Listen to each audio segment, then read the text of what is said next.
معرکہ حطین 1182 عیسوی میں عیسائیوں کے ایک دستے نے حجاز سے مصر جانے والے حاجیوں کے ایک قافلے کے اوپر حملہ کر دیا اور ان کو لوٹ لیا۔ ایک مصری واقعہ نگار محمد فرید لکھتے ہیں کہ اس قافلے کے اندر صلاح الدین ایوبی کی بیٹی بھی موجود تھی، لیکن کسی اور مورخ یا واقعہ نگار نے اس دور کے اندر ایسا کوئی واقعہ نہیں لکھا۔ تاہم ایک اشارہ ایک واقعہ نگار کی تحریر سے ملتا ہے۔ وہ لکھتا ہے کہ جب صلاح الدین ایوبی کو یہ خبر ملی رچنارڈ کے ایک دستے نے حاجیوں کے قافلے کو لوٹ لیا ہے تو سلطان ایوبی کی گرجناک آواز سنائی دی، وہ میری بیٹی تھی، میں اس کا انتقام لوں گا۔ قافلے میں ایک نوجوان لڑکی تھی جسے صلیبی اٹھا کر لے گئے تھے، تو صلاح الدین ایوبی نے اسی وقت قسم کھائی کہ میں رچنارڈ کو آج سے اپنا ذاتی دشمن سمجھتا ہوں، میں قسم کھاتا ہوں کہ اسے اپنے ہاتھوں سے جہنم رسید کروں گا۔ تو سلطان نے عیسائیوں کو سبق سکھانے کے لیے حطین کے مقام کو میدان جنگ بنانے کا فیصلہ کیا۔ حطین دراصل فلسطین کا ایک گمنام سا گاؤں تھا، لیکن صلاح الدین ایوبی نے اسے وہ عزت بخشی کہ عیسائی واقعہ نگار آج بھی اس کا تجزیہ کرتے نظر آتے ہیں کہ صلیبی جنگوں کے اس ہیرو نے کیسے دشمن کو ایسی شرمناک شکست دی جس کے اندر ایک کے علاوہ باقی سارے بادشاہ جنگی قیدی بن چکے تھے۔ سلطان صلاح الدین ہمیشہ جمعے کے مبارک دن جنگ کے لیے کوچ کیا کرتے تھے، اور حطین کے مقام پر جانے کے لیے بھی صلاح الدین ایوبی نے جمعے کا دن مختص کیا۔ یہ 15 مارچ 1187 عیسوی کا دن تھا۔ سلطان نے فوج کا ایک حصہ ساتھ لیا اور کرک کے قلعے کے قریب خیمہ زن ہو گئے۔ صلیبی جاسوسوں نے فوراً اپنی اتحادی افواج کو خبریں پہنچائیں کہ سلطان کرک کے قلعے کے قریب خیمہ زن ہو گیا ہے۔ اس سے یہ مطلب لیا گیا کہ سلطان کرک کا محاصرہ کریں گے، لیکن سلطان کا مقصد حج سے آنے والے شام اور مصر کے قافلوں کی حفاظت تھی، کیونکہ ان پر کرک کے قریب ہی حملے ہوا کرتے تھے۔ حاجیوں کے قافلے گزر جانے کے بعد صلاح الدین ایوبی نے 28 مئی 1187 کو مصر اور شام کے قریب ایک جگہ کے اوپر پڑاؤ ڈالا۔ سلطان کا یہ ارادہ تھا کہ مصر اور شام کی فوجیں اس سے آ ملیں گی۔ سلطان کا بڑا بیٹا الملک الفضل، جس کی عمر 16 سال تھی، مشہور سالار مظفر الدین کے ساتھ جا ملا۔ اس طرح سلطان کی ساری فوج جمع ہو گئی۔ سلطان نے اپنے سالاروں کو ہدایات دینے کے لیے آخری بار جمع کیا اور کہا، میرے رفیقو، اللہ تمہارا مددگار ہو، اپنے دلوں سے اپنے گھروں اور اپنے عزیزوں کا خیال نکال دو، اور دلوں میں قبلہ اول کو بسا لو، اور دلوں میں خدائے ذوالجلال کا اسم مبارک نقش کر لو، جس نے ہمیں یہ سعادت بخشی کہ ہم قبلہ اول کو آزاد کرائیں اور اپنی بیٹیوں کی بے عزتی کا انتقام لیں، جو کہ کفار کے ہاتھوں بے آبرو ہوئی۔ ہماری تعداد دشمن کے مقابلے میں بہت کم ہے، اور آپ کا مقابلہ 7 صلیبی فوجوں کے ساتھ ہے، جن کے بیشتر نائٹس سر سے لے کر پاؤں تک ذرہ بقدر میں ڈوبے ہوئے ہیں۔ سلطان نے کہا کہ آپ جانتے ہیں کہ میں ہر جنگ جمعہ کے مبارک دن کرتا ہوں۔ میں اس وقت آگے بڑھوں گا جب قوم جمعے کا خطبہ سن رہی ہوگی۔ یہ وقت قبولیت کا ہوتا ہے۔ میں نے ہر قصبے اور گاؤں میں یہ اطلاع پہنچا دی ہے، جمعے کے خطبے کے دوران ان مجاہدوں کو اپنی دعاؤں میں ضرور شامل کریں، کیونکہ نماز سے محروم ہو کر میدان جنگ کے اندر زخمی ہو کر گرتے ہیں۔ صلیبیوں کو ایک اور دھوکہ یہ ہوا، صلاح الدین ایوبی اکثر چھاپہ مار قسم کی جنگ لڑا کرتے تھے، جس کے ذریعے دشمن کی زیادہ تعداد کے اوپر کم نفری کے ساتھ ضرب لگاؤ اور بھاگو کے اصولوں کے اوپر عمل ہوتا تھا۔ صلیبی فوج قلعہ بندیوں کے اندر بھی تھی اور باہر بھی تھی۔ سلطان ایوبی نے اپنی فوج کو تیز رفتاری سے اس طرح ڈپلوائے کیا کہ وہاں پر ایک ہی جھیل تھی، جھیل کے اوپر قبضہ کر لیا۔ صلیبیوں کی ایک فوج نے سیفوریا کے ایک مقام کے اوپر اپنا پڑاؤ ڈالا، لیکن سلطان آگے بڑھ کر مقابلہ کرنے کی بجائے تبریہ کے مقام پر ہی رکے رہے۔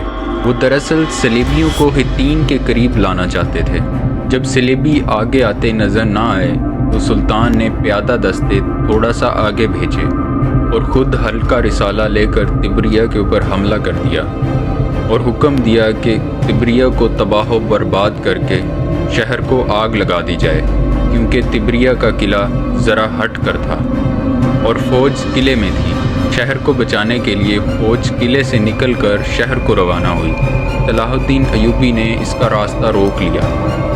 وہ فوج جو قلعے سے آئی تھی اس کی کمان رینال کے ہاتھ میں تھی۔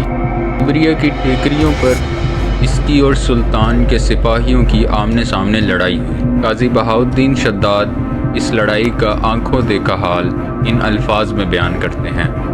وہ لکھتے ہیں کہ دونوں فوجوں کے سواروں نے ایک دوسرے کے اوپر حملہ کر دیا۔ ہر اول کے سالار تیر چلاتے آ رہے تھے۔ سلیبیوں کو موت نظر آنے لگی تھی اور مسلمانوں کو پیچھے دریا اور سامنے دشمن نظر آ رہا تھا۔ پیچھے ہٹنے کے لیے ان کے پاس کوئی جگہ نہ تھی۔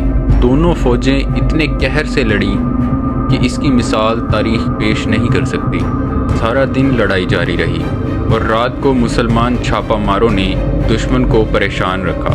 دشمن کی فوج اور گھوڑے پیاسے تھے، لیکن پانی پر مسلمان قابض تھے۔ اگلے روز سلیبیوں نے ٹیکریوں پر چڑھ کر لڑائی لڑی اور مسلمان بڑھ چڑھ کر حملہ کرتے گئے، مگر سلیبی بلندیوں سے فائدہ اٹھا رہے تھے۔ مسلمانوں کا رسالہ چونکہ ہلکا تھا تو انہوں نے ٹیکریوں کا گھیراؤ کر کے اوپر چڑھنا شروع کر دیا۔ پیادہ تیر اندازوں نے ان کے سروں کے اوپر سے تیر برسائے۔ اتنے میں سلیبیوں نے دیکھا کہ ان کے کمانڈر کا جھنڈا نظر نہیں آ رہا۔ ہوا دراصل یوں، ان کا بادشاہ ریمانڈ میدان جنگ سے بھاگ گیا تھا، حالانکہ اس نے سلیبی اعظم کے اوپر ہاتھ رکھ کر اپنی فوج کا وفادار رہنے کی قسم اٹھائی تھی۔ سلیبیوں کے بھاگنے کے سارے راستے بند ہو چکے تھے۔ سلیبی دفاع جنگ لڑ رہے تھے، بلندیاں ان کی مدد کر رہی تھیں۔ پھر مسلمانوں نے لکڑیاں جمع کر کے سلیبیوں کے ارد گرد آگ لگا دی۔ رات کو صلاح الدین ایوبی کی فوج گھاس اور لکڑیاں جمع کرتی تو آگ کو اور تیز کرتی رہتی۔ دن بھر کے تھکے پیاسے سلیبی ٹیکریوں کے اوپر جھلسنے لگے اور ان میں سے ایک دستے نے بھاگنے کی کوشش کی، لیکن مسلمانوں نے ان میں سے کسی ایک کو بھی زندہ نہ جانے دیا اور پھر دوسرے دن سلیبی فوج نے ہتھیار ڈال دیے۔ 3 جولائی 1187 عیسوی کے روز سلطان نے اپنے منصوبے کے اوپر عمل شروع کیا جو سلطان نے ہتین کے لیے بنایا تھا۔ یہ جمعے کا مبارک دن تھا۔ سلطان کے جاسوسوں نے سلطان کو بتا دیا تھا کہ سلیبیوں کی فوج نے اتحاد کر لیا ہے۔ سلطان نے اپنی چالوں، فوج کی تقسیم اور نقل و حرکت کے انداز سوچ لیے تھے۔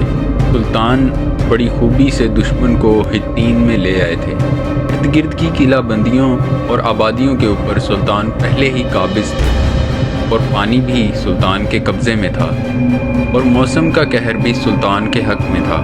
دشمن جب ہتین میں آیا تو دراصل وہ یہ نہ جان سکا وہ سلطان کی بہترین طریقے سے ڈپلوائے کی ہوئی فوج کے چنگل کے اندر آ گیا ہے۔ سلطان کے چھاپا ماروں نے دیکھ بھال کی چوکیوں اور گشتی پہرہ داروں کو تہس نہس کر کے رکھ دیا۔ ایوبی فوج نہ تو ان کو دن میں آرام کرنے دیتے اور نہ ہی ان کو رات کو کسی پلان کے بارے میں سوچنے دیتے۔